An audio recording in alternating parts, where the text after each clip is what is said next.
I love my little house. I call it little, it's huge compared to the apartment I was in. It's 3 bedrooms, 2 baths, with a nice big living room that, the dogs can run in and play in, and he's my friend. My buddy, as I call him. This is Joseph, my oldest son. He was born in '86, and John, Michael, and Margaret. I adopted Nathan when he was 4. And I used to take him to school in the mornings. And he would, he'd get out of the car and go into the class. And we used to do this hand signal thing. And we would do a peace sign, and then this, which means I love you. And then back and forth. It was a ritual for me and Nathan. When he got out of the car, that's what we were going to do. That's the way we said bye to each other. I remember that. I'm thankful for that. People describe it as a train. But what I experienced took me to another level. And we had bought a little house down in West Jefferson County. We were all at home. I turned the TV on, I was watching James Spann, talk about the potential of a tornado in our area. And I heard this roar. That tornado now is right here, basically on the Warrior River. I took a mattress off one of the kids' beds, thinking it would protect us. And I was like, hang on, here it comes.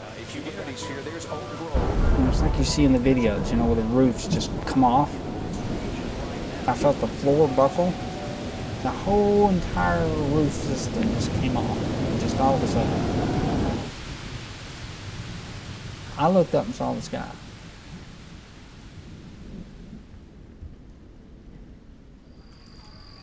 I remember waking up.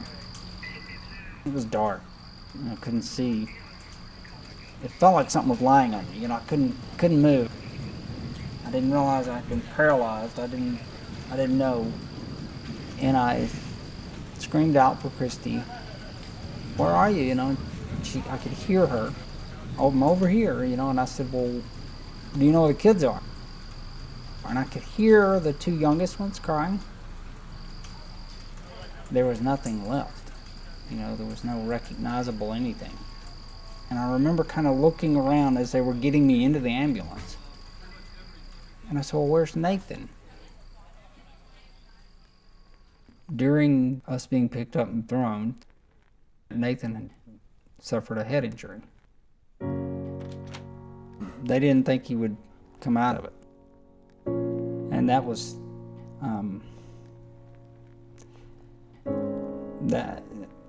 no words to really describe how that felt.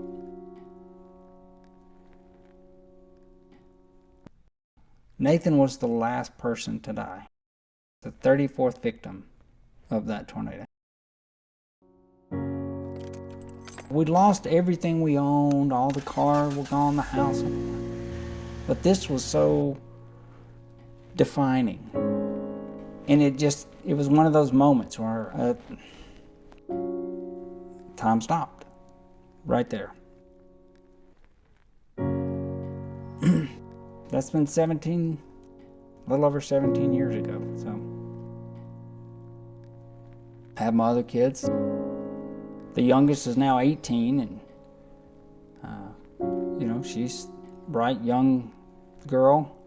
The youngest son is, he's in school and college, doing good and working. And my oldest is in the Army, and he's graduated college, and they've all got their own lives, and so it's kind of just life goes on.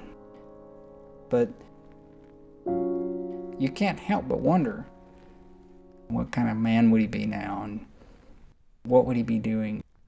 When you have your function of your legs, there's so many things you do that you take for granted every day. It's frustrating at times, but you get used to it.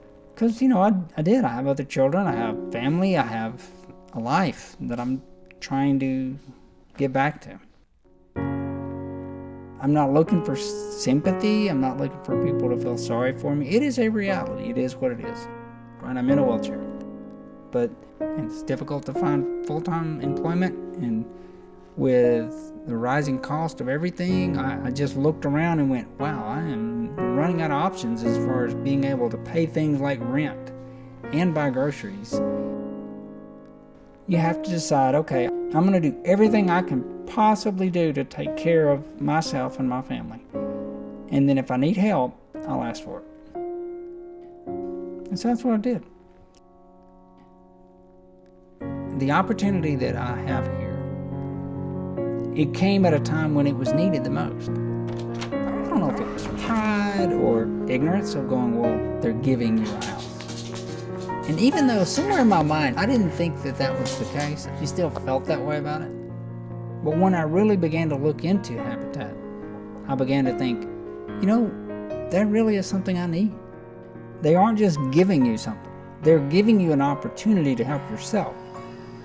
It's a good kind of pride to know that this is my house.